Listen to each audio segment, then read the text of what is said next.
சத்தியாடா டேய், இது ஒரு படகு பார்க்க வந்தீங்க பாரு. எந்திரியா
நடந்துக்கிறீங்க?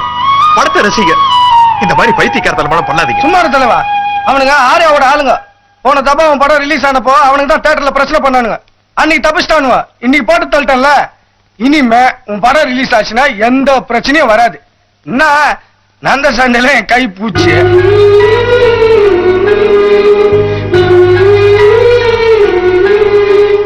கை போனதை பத்தி கூட எனக்கு கவலை இல்ல தலைவா. இனிமே கட் அவுட் மேல ஏறி பால விஷயம் பண்ண முடியாது. முதல்ல நினைக்கு ஸ்டார் கொடி எல்லாம் கட்ட முடியாது. அதை நினைச்சாதான் கொஞ்சம் ஃபீலிங் ஆகுது. நல்ல வேலை தலைவா. வலது கை எடுத்தானுவ, இடது கை எடுத்துனானுங்க நான் செத்தே போயிருப்பேன். ஏன்னா அந்த கையில தான் உன் பேரை பச்சை குத்தி வச்சிருக்கேன்.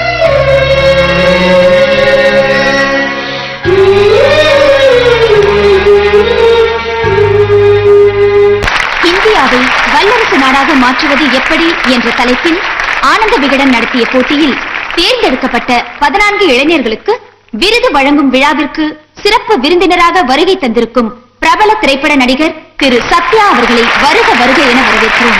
முதலில் செல்வி தேவிகா IAS அவர்களை பேச அழைக்கிறோம். எல்லாருக்கும் வணக்கம். நான் IAS பாஸ் பண்ணிருக்கேன். வெளிநாட்டுக்கெல்லாம் போயிருக்கேன்.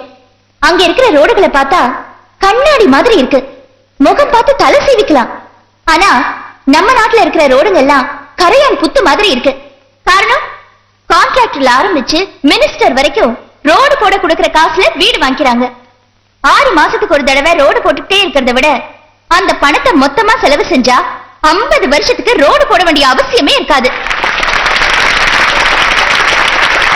இங்க எனக்கு முன்னால பேசின MBA கிராஜுவேட் ஆன ரவி தொழில் வளர்ச்சியை பத்தி பேசினாரு.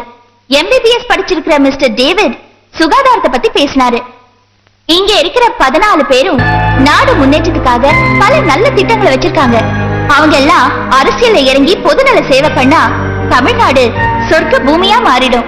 எல்லாத்துக்கும் மேல நான் இந்த மேடையில பேசுறதுக்கும் IAS படிக்கிறதுக்கும் காரணமா இருந்த ஒரு முக்கியமான VIP-ய உங்களுக்கு நான் அறிமுகப்படுத்த போறேன். ஒவ்வொரு ஆணோட வெற்றிக்கு பின்னாலேயும் ஒரு பொண்ணு இருக்கிறதா சொல்லுவாங்க. ஆனா என்னோட வெற்றிக்கு பின்னால ஒரு ஆண் இருக்காரு. அவரு என் மாமா முத்து.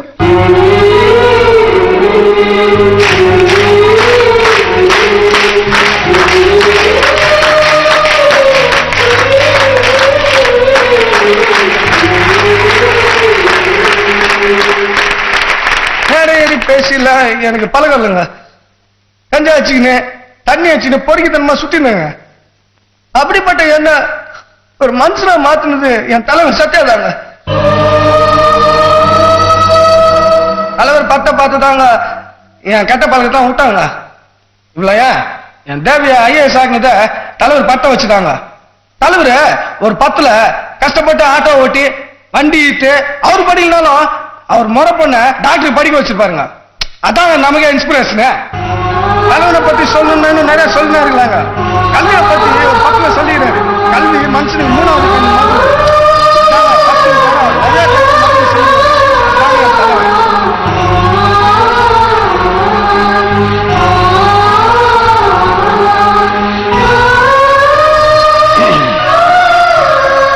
என்னப்பா கண்ணு கலங்கி இருக்கு? தூசியா இல்ல உன் ரசிகம் குத்தின ஊசிய? குறுக்கு வழின்னு பிள்ளையார் ரூட்ல போனா பழமானா கிடைக்கலாம். ஆனா நேர் வழியில போனா தான் ஞானம் கிடைக்கும்.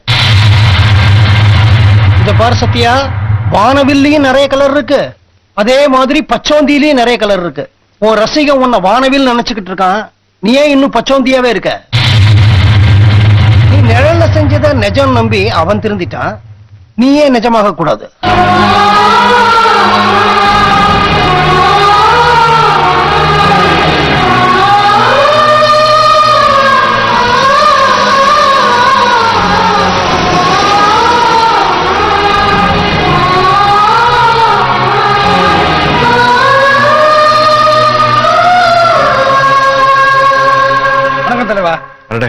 வர 15ஆம் தேதி எனக்கும் தேவிக்கும் கண்ணால வச்சுக்கிறேன். உன் தலைமையில் தான் நடக்கணும். நீ தான் தாலி எடுத்து கொடுக்கணும். பத்திரிகையில உன் போட்டோ எல்லாம் போட்டு இருக்கு தலைவா. போஸ்ட் அடிக்க சொல்லிக்கிறேன். என்ன தேவி? ஐயோ 15ஆம் தேதி ஊர்ல இல்லையே, வெளியூர்ல ஷூட்டிங்ல இருக்கேன். என்ன தலைவா சொல்ற நீ? அப்ப என் கல்யாணத்துக்கு நீ வர மாட்டியா? ஐயா இதுக்கு எதுக்கு முத்து அப்செட் ஆகுற? நான் ஷூட்டிங் முடிஞ்சு சென்னைக்கு வந்ததுக்கு அப்புறம் நானே உன்னை வீட்டுல வந்து நீ பாக்குறேன். வரல, நான் கல்யாணமே பண்ணிக்க மாட்டேன். முத்து சுமார் உனக்கு அம்மா இருக்காங்க, அப்பா இருக்காங்க, அவங்க எல்லாம் கல்யாணத்துக்கு வருவாங்க. எனக்கு யார் இருக்கா? எல்லாமே என் தலைமை சத்தியா தானே. நீ என்னைக்கு வரேன்னு சொல்லு, அன்னைக்கு வச்சுக்கிறேன் கல்யாணத்தை. இல்ல நான் வரமாட்டேன் மட்டும் சொல்லாத தலைவா. முத்து நான் சொல்றத கொஞ்சம் கேளு. கால்ல விழுந்து ஐயா, கெஞ்சி என்ன கேட்கிறேன். முத்து? தமிழ்நாடு முழுவதும் நம்ம கட்சியோட வெற்றிக்கு காரணம் சத்தியாதான். சந்து பொண்ணெல்லாம் போஸ்ட் அடிச்சு ஒட்டிருக்கானுங்க. பத்திரிகைக்காரங்க, டிவி மீடியா இவங்கெல்லாம் ஜனநாயக மக்கள் கட்சியோட வெற்றிக்கு காரணம் சத்தியாதான்னு பட்டவர்த்தமா சொல்லிட்டாங்க. இத பாருங்க, இதே நிலைமை நீடிச்சுன்னா நாம கட்சியை உடைச்ச மாதிரி அவனும் நம்ம கட்சியை உடைச்சிருவான். நிறுத்து! தன்மான தலைவன் சத்யா, ஏழைகளின் இதய தெய்வம் சத்யா, வருங்கால முதல்வர் சத்யா.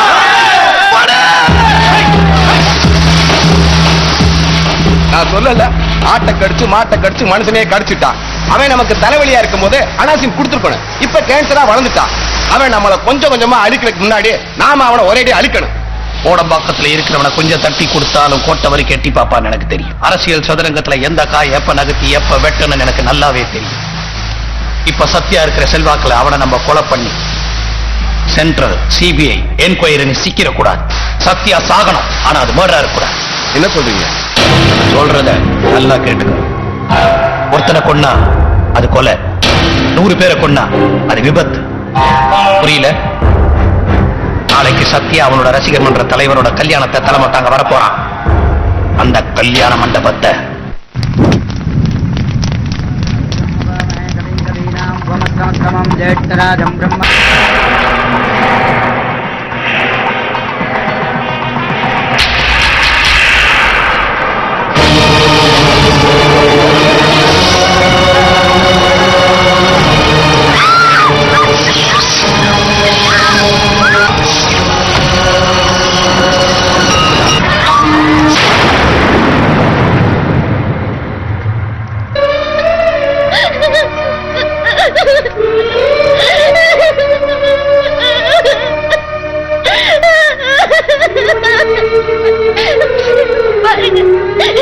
எப்பவுமே உங்க பேர் எதை சொல்லிட்டு இருப்பார்.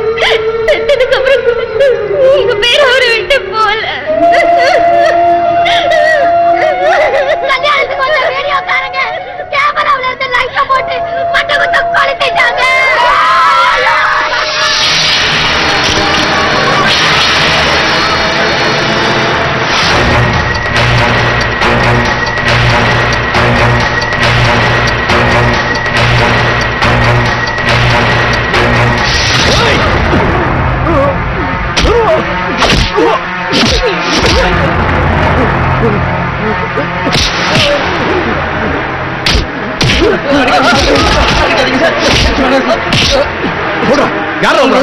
சொல்லிடுறேன் சார். அறிவானந்தம் சார் தான் சார் எங்களை அனுப்பிச்ச.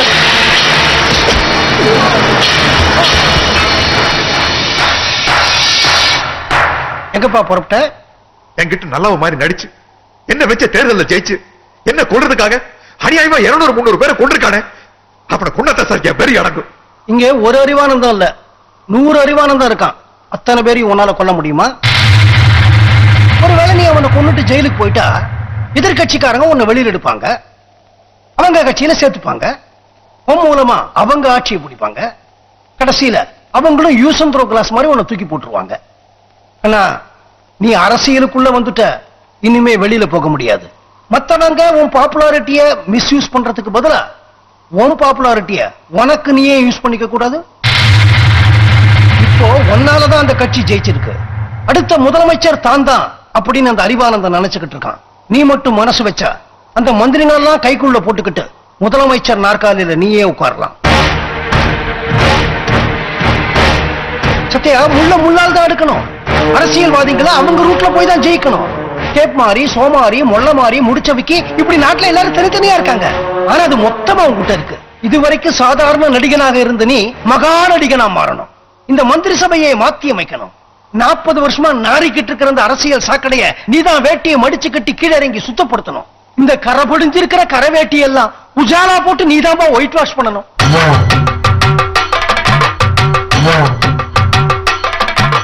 இதுவரைக்கும் நீ பண்ண பாவங்களுக்கெல்லாம் பிராயச்சித்தம் தேட உனக்கு ஒரு அருமையான சந்தர்ப்பம் கிடைச்சிருக்கு. நீ காசிக்கு போனா உனக்கு மட்டும்தான் புண்ணியம். ஆனா கோட்டைக்கு போனா இந்த நாட்டுக்கே புண்ணியம். உன் சுயநலத்துக்காக நீ குறுக்கு வழியில போற போதெல்லாம் நான் தடுத்தேன். ஆனா இப்ப சொல்றேன், ஒரு பொது நலத்துக்காக நீ குறுக்கு வழியில போறதுல தப்பே இல்லை. Carry on.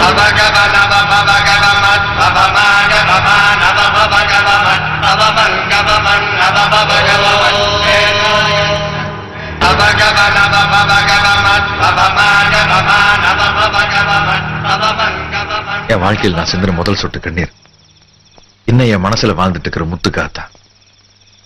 அவனோட மரணம் தான் என்ன மனசனாக்குச்சு. பல பேருடைய முதுகலை சவாரி செஞ்சு நான் சிஎம்மானதான் உங்களுக்கு எல்லாம் தெரியும். ஆனா நாளைக்கு என்ன செய்ய போறேன்னு எனக்கு மட்டும்தான் தெரியும்.